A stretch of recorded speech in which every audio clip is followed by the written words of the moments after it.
Apakah teman-teman pernah aku merasakan banget hidup berkomunitas di Jogja, tau. Ngerasainnya tuh bener-bener yang, tolong menolongnya kuat sekali, kemudian, keberadaan satu sama lain itu penting, guyupnya di Jogja tuh penting banget, gitu. Nah, bagaimana teman-teman melihat hal itu? Ada yang mau berpendapat dulu dong?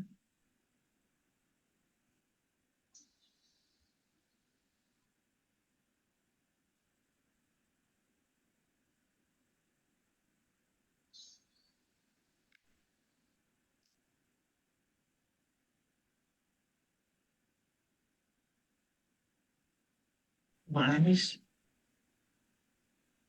Mungkin Boleh, kalau Khairul? untuk konteks komunitas seperti itu, balik lagi sih, di mana pasti kan kita punya, kebutuhan pribadi keinginan pribadi yang ternyata kalau kita tetap di area komunitas itu atau kayak gitu ya, kemungkinan kita berkembangnya atau mungkin pencapaian akan target kita itu semakin lama atau mungkin semakin jauh. Makanya kita akan dipaksakan untuk memilih opsi di mana kayak, oke, balik lagi kayak tadi comparison-nya kan, comparison di mana kita kayak akan memilih, kalau aku tetap di sini dengan ya kasarannya ya sama kayak di mana kayak maybe dengan kalau aku kerja di Jogja dengan UMR 2 juta, terus habis itu targetku adalah, eee, maybe beli mobil dengan harga 1 juta, tercapainya akan jauh banget, lama banget. Tapi akhirnya kita mengambil sebuah keputusan nekat untuk ya udah deh pindah ke Jakarta. Kayaknya dengan potensi fee atau mungkin benefit yang lebih banyak dan lebih tinggi dan jenjang karir yang lebih tinggi, kayaknya ada potensi sih. Berarti kan balik lagi itu di mana kita akhirnya harus bisa ngambil sebuah keputusan yang cukup solid dan dibantu dengan kenekatan juga sih. Pasti ada rumusnya sih, Mas. Gitu. Yes, bener. Tabrakannya sebenarnya sama realitas kita sekarang gitu, ya nggak? Tabrakannya sebenarnya aku nggak tahu teman-teman setuju apa nggak, tabrakannya sama adanya mata uang. Literally ada konteks ekonomi itu sebenarnya nggak? Memang itu, makanya kenapa ada social exchange teori ini, karena ada konteks ekonomi di situ gitu kan, gitu. Karena, apa ya, struggling juga gitu dalam kondisi komunitas. Komunitas tuh beneran yang hidup bareng gitu ya teman-teman ya. Jadi bukan tentang komunitas hobi, bukan, gitu. Kalau di Jogja tuh beneran yang, mmm, bagaimana mengusahakan kehidupan bersama, gitu. Gitu. Jadi beneran yang satu sama lain apa maksudnya, kita punya kemampuan. Jadi aku cerita sedikit tuh aku bergabung di sebuah kolektifan artisan gitu ya, namanya Pasar Regeng gitu. Nah, Pasar Regeng ini, dia itu, ingin mendiferensiasikan diri kami itu dengan pasar-pasar pada umumnya, gitu. Karena kami menyadari bahwa konteks apa ya, mass marketing itu, eee, tidak sejalan dengan apa yang terjadi, intinya konteks keberlanjutan lah, gitu. Keberlanjutan kita lihat nggak cuma sekedar nama doang lah, ibaratnya kayak gitu kan, gitu.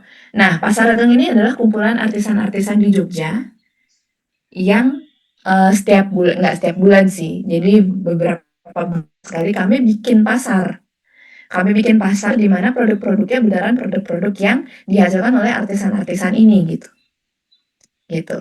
Jadi adanya pasar beda sama spirit misalkan kita bikin, pasar yang, bagaimana caranya menjual secepat-cepatnya, sebanyak-banyaknya dalam waktu sesingkat-singkatnya kan kalau pasar pada umumnya ya. Masyarakat, sorry, mass marketingnya kan seperti itu ya.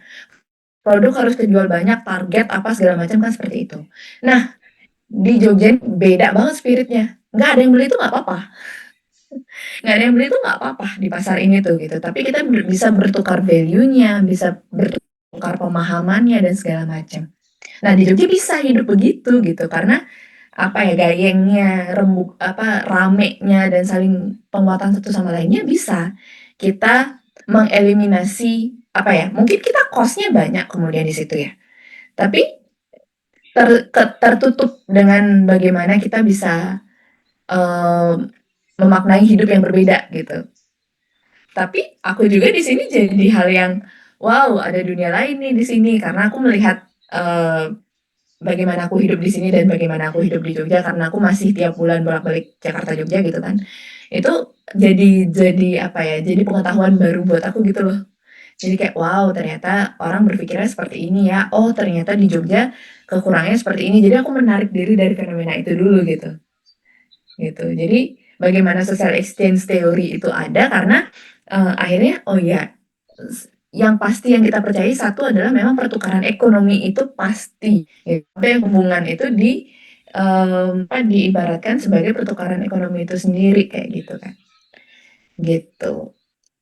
Ada yang mau berpendapat lagi? Ada yang punya pengalaman, gimana punya power, kekuatan di kantor sampai bosnya nggak bisa ngomong apa-apa, ada yang punya nggak?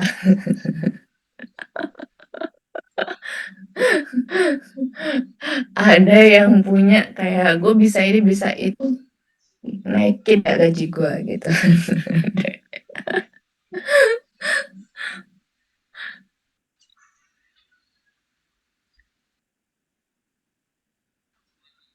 Dan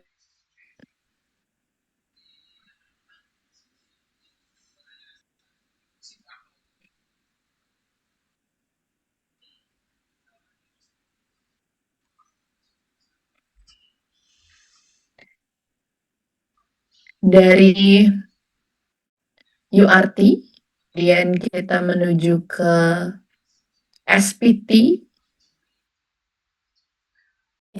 sekarang, yang mana yang paling nyantol di teman-teman kira-kira? Yang mana yang paling kayak sesuatu nyantol kan bisa macam-macam ya, ada yang menganggap bahwa itu sesuatu yang baru banget, ada yang menganggap itu bahwa, relate banget atau seperti apa dari yang, "Oh, paham yang ini nih," gitu. Nah,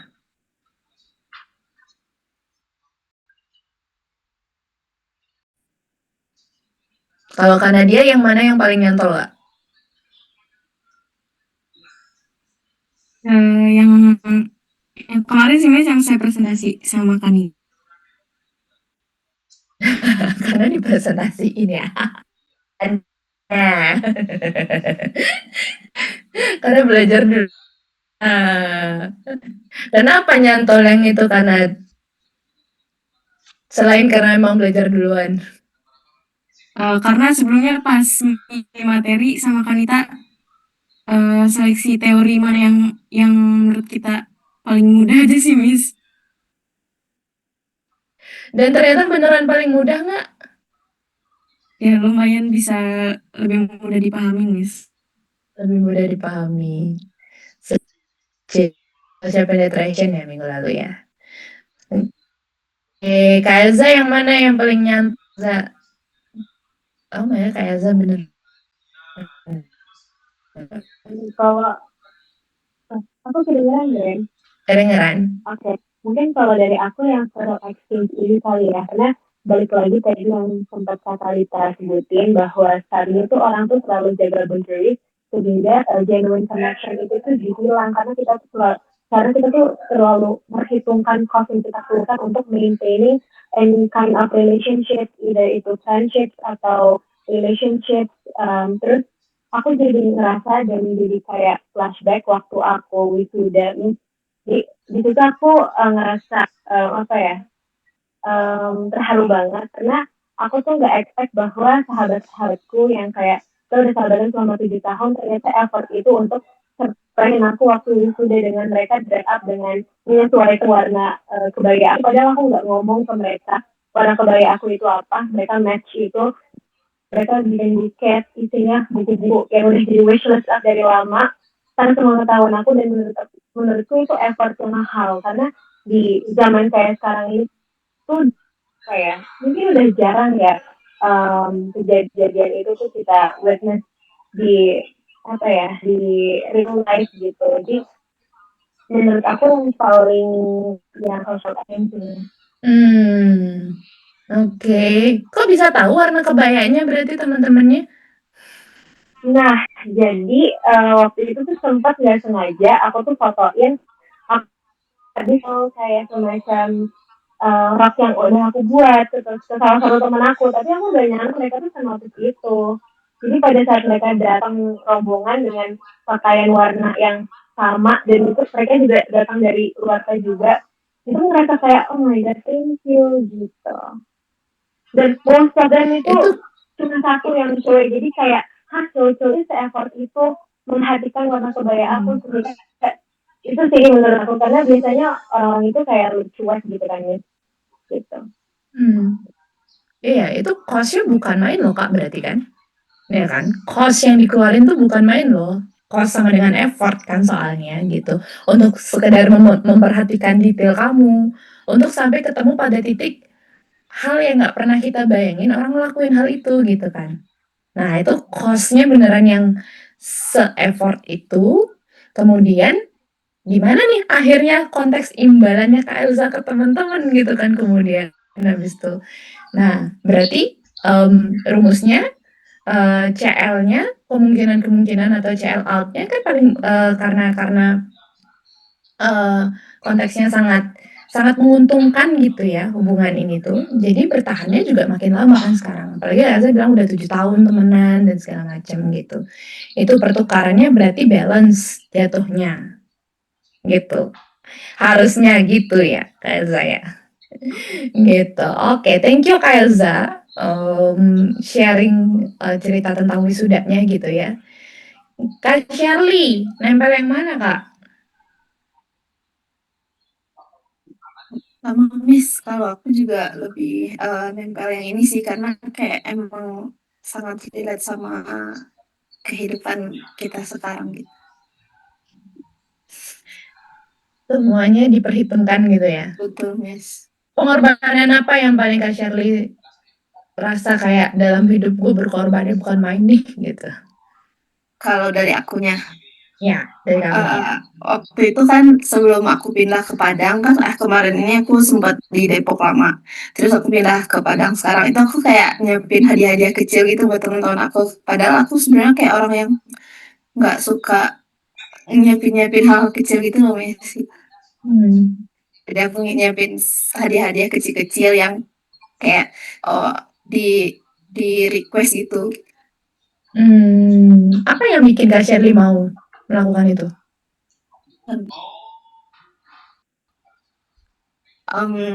Karena kayak emang kita udah temenan lumayan lama sih di sana gitu. Terus kayak merasa berat aja buat meninggalkan mereka. Oke, berarti kalau lapisan bawang ini udah dalam banget ya? Baik Kak Elza maupun Kak Shirley barusan ya. Dalam satu kasus tadi tuh lapisan bawangnya udah makin dalam nih. Terus exchange-nya itu apa namanya? Sudah balance antara cost sama reward-nya gitu. Tapi cost sama rewards itu tidak mungkin balance dalam satu kondisi ya teman-teman ya. Nggak mungkin. Pasti ada yang berkorban dulu, baru kemudian di masa berikutnya atau di beberapa waktu selanjutnya baru ada pembalasannya kemudian. Gitu. Menjawab pertanyaannya Kanita. Dalam konteksnya kita mau balas budi sama orang lain itu termasuk SET nggak? Nah, menurut teman-teman gimana nih? Termasuk nggak? Kalau kita balas budi sama orang, menurut Kak Maesa, ada exchange yang terjadi nggak kalau konteksnya itu balas budi? Mungkin ada sih Miss, menurut saya kan tadi sempat bilang ya kalau di social exchange theory itu ada satu pihak yang pasti pengorbanannya lebih besar kan. Nah, bentuk pengorbanan yang lebih besar itu dibalas lagi oleh balas budi gitu. Jadi ada keseimbangan lagi. Karena kan tadinya jomplang ya. Kan ada yang pasti pengorbanan lebih besar. Nah, balas budi dari yang lebih kecil ini bikin ini setara lagi. Jadi stabil aja, jadi lebih stabil. Menurut saya sih kayak gitu sih. Thank you Kaisa. Yes. Ya itu ya teman-teman ya. Kondisinya mungkin apa ya? Kondisinya tuh dalam hubungan tuh nggak selalu sama nih kita nih satu sama lain. Karena terus kayak untuk menjalin hubungan, gue mau ngasih kado. Dia udah ngasih kado nih, gue ngasih ini deh. Dia udah ngasih ini deh, gue mau ngasih itu deh, segala macam gitu. Jadi untuk menjalin hubungan nggak cuma kado ya, maksudnya bentuk perhatiannya, pengorbanannya gitu. Aduh dia udah effort nih nyamperin aku ke Jakarta nih misalkan gitu. Nyamperin aku ke Jakarta, oh dia udah effort, tapi tidak di saat yang sama kan konteks biar dia jadi setara itu. Kebayangkan maksudku ya? Berikutnya ada pembalasan lagi, berikutnya balas lagi untuk bikin apa? Untuk bikin hubungan itu tetap berjalan dan makin dekat gitu jatuhnya. Gitu. Ya, makanya namanya mungkin kalau bahasa kita yang sekarang namanya balas budi gitu kemudian. Gitu. Jangan lupakan tentang tiap orang semuanya beda-beda ya. Kita tuh beragam. Aku selalu bilang sama teman-teman, kebetulan selain kelas ini doang yang mata kuliahnya beda, sisanya aku 4 kelas ngajar mata kuliah metode penelitian kualitatif. Jadi di metode itu, aku selalu bilang ke teman-teman teman-teman Genji aku ya, di kelas ketemu langsung gitu, aku bilang, yang perlu kita sadari paling pertama ketika kita ngobrol, ketika kita masuk dalam kita berkuliah di ranah ilmu sosial, karena komunikasi ini kita harus sadari semua ini adalah ilmu sosial ya teman-teman ya, gitu ya. Entah teman-teman waktu kemarin kuliahnya berangkat dari prodi apapun, tapi komunikasi itu pasti masuk di ilmu sosial gitu. Dan kita harus sadari bahwa setiap orang itu beragam. Kenapa orang diseragamkan itu ada tujuan, ada maknanya gitu. Setiap orang tuh beragam, punya latar belakang budaya, nggak mungkin kita semua tuh sama plek-ketiplek. Jadi sebenarnya kita tidak boleh diseragamkan kan. Diseragamkan tuh hanya untuk memberikan keteraturan saja gitu. Keteraturan saja, tapi secara isi otak, latar belakang kita, bagaimana kita mendapatkan pengetahuan, nggak ada satupun setiap orang tuh sama gitu kan. Itu juga berpengaruh tentang bagaimana cara kita memaknai hubungan kita ke orang-orang, betul? Ya kan? Itu juga berpengaruh bagaimana cara kita memaknai hubungan kita ke orang-orang. Gitu, sangat berpengaruh. Gitu. Dan bagaimana kemudian cara kita nurturing hubungannya, bagaimana cara kita memberikan imbalan itu, bagaimana stimulus yang tadi hadir itu latar belakang kita, dulu kita terbiasa di seperti apa kan dan bagaimana, itu kan beda banget ya. Nah itulah butuh konteks dialogis yang ada di dalamnya. Pertukaran tuh pasti, cost and rewards tuh pasti, tapi yang perlu kita sadari nanti ada nggak ya yang ambil teori relational dialectics, dramatisasi naratif. Oh ada, kelompok 5. Kak Maisa sama Kak Adisti nanti ini. Gitu. Nanti kita bicara di relational dialectics. Dialektika tuh dibutuhin. Kita tuh hubungannya harus dialogis supaya ketemu sama hubungan yang sehat. Karena kita semua berasal dari latar belakang yang berbeda-beda. Memaknai hubungan aja itu tuh semuanya beda-beda. Cost dan rewards itu pasti. Tapi kalau nggak dialogis, hubungan juga nggak bisa berjalan atau hubungan juga tidak bisa bertahan. Gitu. Itu yang yang paling perlu kita sadari dulu sebagai kawan-kawan yang masuk ke dalam lingkup ilmu sosial gitu. Kita harus memaknai manusia itu berada di latar belakang yang bagaimana dan apa segala macam gitu. Tapi itu kemudian nggak harus dimaklumin juga nggak apa-apa kok sebenarnya ya kan. Jangan dimaklumin tapi didiskusikan. Nyari nilai tengahnya itu seperti apa. Negosiatnya tuh jatuhnya gimana. Gitu nggak sih teman-teman? Menurutku seperti itu loh. Menurutku begitu loh, gitu. Jadi ya, seperti yang aku bilang tadi, balas budi apa segala macam, hubungan tuh bisa selesai ketika bahasanya tidak sama kan sebenarnya. Kenapa sampai bisa punya hubungan kemudian ketika bahasanya nggak sama? Artinya tidak ada pencocokan, bukan kecocokan ya. Tidak ada proses pencocokan satu sama lain, kan gitu. Ya kan? Nggak ada proses pencocokan, ngobrol dulu, tanya dulu latar belakangnya, tujuan lo apa. Nah, URT berjalan nih di awal nih dalam proses pencocokan nih, gitu. Dalam hubungan URT, pengurangan ketidakpastiannya harus berjalan nih. Kita udah sadar, udah tahu ada teori itu, setidaknya ke depan bagaimana kita mengelola hubungan, kita bisa menghadapi hubungan-hubungan yang kita jalin ke depannya gitu. Not only hubungan romantis ya teman-teman ya, hubungan pertemanan, hubungan apalagi hubungan di pekerjaan tuh loh. Ya kan? Hubungan di pekerjaan tuh paling rumit loh sebenarnya gitu. Kadang pragmatis, kadang emang aku kerja mah cuma butuh duit doang gitu. Spirit, aku jadi ingat, aku pernah nonton konten jangan mau kejebak sama perusahaan yang menggaung-gaungkan isme kekeluargaan. Aku pernah nonton konten itu. Menurut teman-teman gimana tuh? Perusahaan atau tempat kerja yang bilang bahwa, iya kita kekeluargaan aja nih. Nah, ada komen nggak teman-teman? Gimana konteks kekeluargaan di tempat kerja? Itu sebenarnya kan dua terms yang kebayang ya maksudku ya. Keluarga dan cari duit itu dua terms yang berbeda tuh. Jadi kita kekeluargaan aja. Nah, itu apa konteks kekeluargaan di dalam perusahaan gitu misalkan. Gimana teman-teman melihat hal itu? Aku jadi ingat itu. Ayo kita bahas. Ya, siapa yang mau?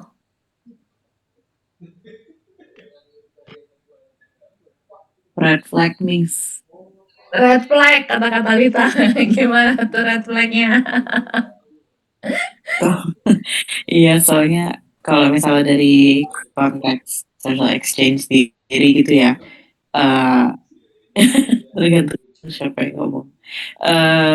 Mungkin kalau misalnya kita sama keluarga, kita lebih berkenan untuk cost-nya itu kalau misalnya kita exchange gitu cost-nya lebih gede itu nggak apa-apa gitu karena ibaratnya keluarga nggak apa-apa lah kita saling membantu karena kita punya obligation untuk membantu sesama saudara kita gitu. Sedangkan kalau misalnya kantor itu kan kita di sana ya untuk at the end of the day untuk dapat uang gitu ya biar duit gitu. Kalau misalnya kerja buat apa sih kalau bukan buat duit gitu. Sedangkan kalau misalnya dengan asas kekeluargaan ibaratnya kayak udahlah nggak apa-apa kan kita keluarga gitu sih Miss. Udah nggak apa-apa, maklumin aja, kerjaan terus masuk. Kerjaan terus masuk. Udah ya nggak apa-apa, bos kita emang gitu kok gitu dimaklumin. Mana keadilan gitu ibaratnya.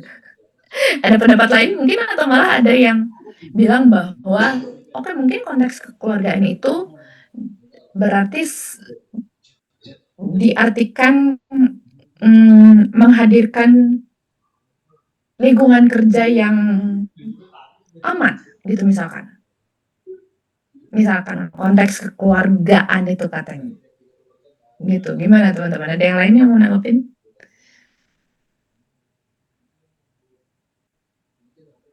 Aku boleh nanggepin dikit. Boleh, Shelby. Jadi kebetulan aku kerja di salah satu perusahaan IO yang sebenarnya aku juga sebelumnya sempat kayak project base juga di perusahaan IO lainnya. Cuma memang di perusahaan IO aku yang sekarang aku udah kerja lumayan lama, ya memang punya itu ya ada akses kekeluargaannya gitu. Cuman mungkin agak sedikit berbeda gitu. Mungkin kalau aku ngelihat dari banyak POV sih jadinya di kantor aku. Kalau misalnya dari kantor sendiri, selama itu tidak apa ya Miss, kayak merugikan aku, tidak memakan cost aku terlalu banyak, I think kayak itu masih aman, masih di taraf yang aman. Soalnya aku masih kayak dapat reward yang sesuai. Jadi reward sama cost yang aku reward yang aku dapat itu sesuai dengan cost yang aku keluarin. Itu masih dalam tanda kutip aman menurut aku. Tapi ada juga beberapa POV di karyawan di kantorku yang karyawan tuh berpikir kayak oh ya nggak apa-apa nih gitu kayak cost-nya lebih banyak dengan mendapatkan lingkungan yang aman gitu. Jadi reward yang didapat lebih dikit itu juga ada. Jadi memang mungkin kalau menurut aku lebih ke POV setiap orang itu berbeda-beda sama mungkin perbedaan generasi sih Miss itu juga ngaruh deh. Karena kalau di kayak misalnya di kantor aku mungkin generasi Z atau yang kayak latest millennial itu pasti mikirnya kurang lebih kayak aku. Tapi kalau misalnya yang mungkin kayak udah boomers atau X itu yang tadi aku sampaikan sebelumnya gitu. Betul, setuju Kak Shelby gitu. Tapi memang kadang terlepas dari perbedaan generasi dan apa segala macam, apa ya, pemaknaan terms dari kekeluargaan ini loh, yang kadang tiap orang juga beda-beda kan, arti dari kekeluargaan ini sebenarnya apa sih gitu kan. Nah itu sebenarnya masuklah ke ranah social construction of reality dan segala macam gitu. Jadi orang memaknai satu kata tuh sebenarnya artinya apa sih gitu.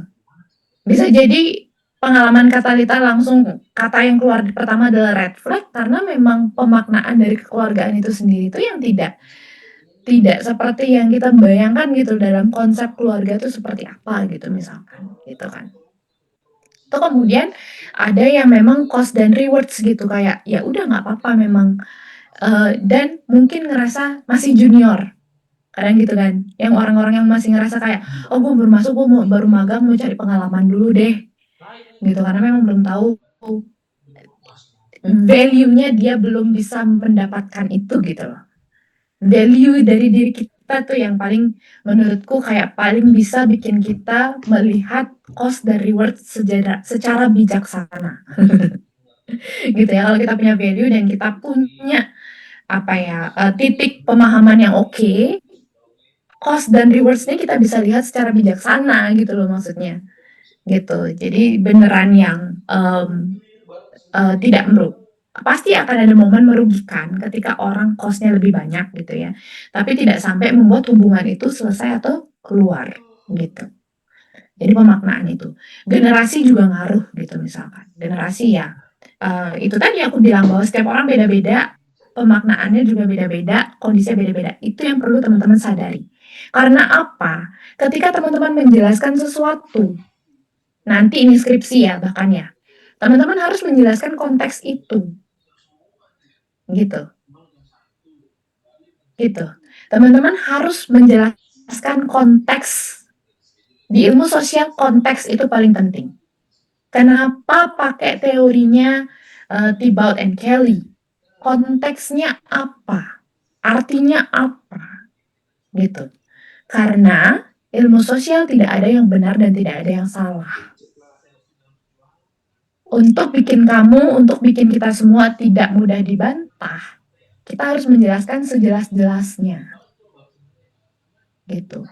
Kita ingin berbicara social exchange theory dalam konteks generasi Z gitu misalkan. Itu konteks. Yang sedang bekerjanya dalam perusahaan apa? Dalam kondisi terms kekeluargaan dilihat dari sudut pandang social exchange theory. Itu udah jadi satu judul skripsi itu. Gitu. Konsep kekeluargaan di apa misalkan agensi di perusahaan atau di kondisi yang bekerja atau di jenis perusahaan agensi yang dialami oleh Gen Z. Itu udah detail tuh konteksnya. Jadi itu tidak bisa digeneralisasi sama generasi yang lain gitu misalkan. Oke? Kebayang ya maksudnya ya. Ketika kita membahas teori, ketika kita membahas ini, itu. Nah, konteksnya ini seperti apa nih? Makanya kan aku menaikkan isu-isu nih. Oh, kalau community itu gimana sih? Berarti kalau kita bicara community, kita bicara social exchange theory, orang yang berkomunitas itu yang diinterview. Gitu. Mungkin sudut pandangnya akan berbeda kita satu sama lain. Tapi kita ingin membuktikan, kita ingin membawa suara dari suara siapa dulu nih. Karena tidak ada yang salah dan tidak ada yang benar. gitu. Komunitas yang kita bayangkan aja bisa beda-beda dalam satu kepala kita, dalam berapa orang nih, dalam 12 orang nih bisa beda-beda di kepala kita, gitu kan. Nah, itu nanti kita belajar untuk nurunin itu, konteksnya seperti apa. Ini perlu dicatat ya, nanti teman-teman untuk nulis UTS juga harus bisa membayangkan dalam tulisan teman-teman tuh jelaskan sejelas-jelasnya. Tulisan yang memang pengen teman-teman turunkan, isu yang pengen teman-teman angkat, gitu. Hal yang nanti pengen teman-teman presentasikan, UTS sama UAS nanti presentasi per orang nanti, gitu. Sedetail-detailnya, gitu. Kalian mengangkat satu teori, sosialisasi teori, social penetration teori, ini dilihat dari siapa, kemana, dan apa segala macam. Karena gitu, karena kita kalau melempar satu isu nih aku barusan, pasti semua jawabannya tergantung orangnya yang mana, tergantung ini yang mana, ini itu segala macam. Nah, pilihlah tergantung itu menjadi sesuatu yang detail. Tergantung yang kamu maksud lu tergantung dalam orang yang seperti apa, situasi yang bagaimana, kondisi yang bagaimana, teori ini dimasukkan dalam konteks yang mana, gitu. Bayang ya? Detail ya? Oke. Ada lagi yang ingin berpendapat?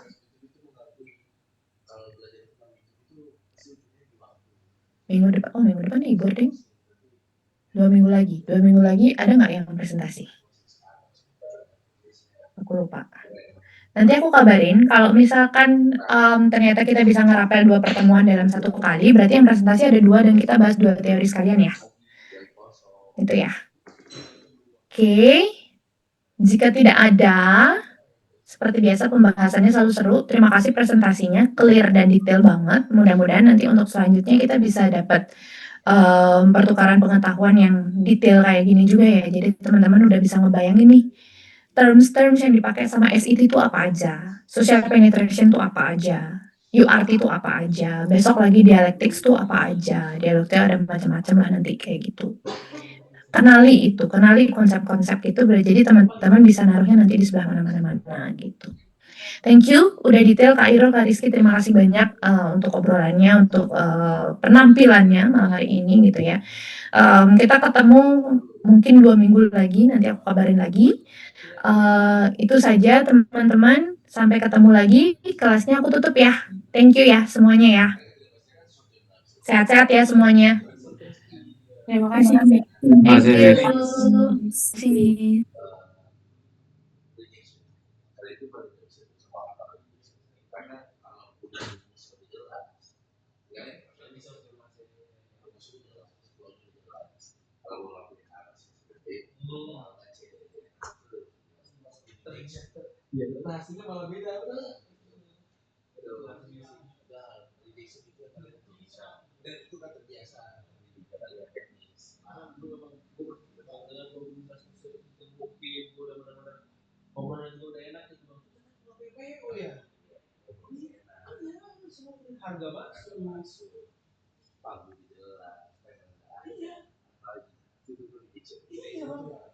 Terima kasih.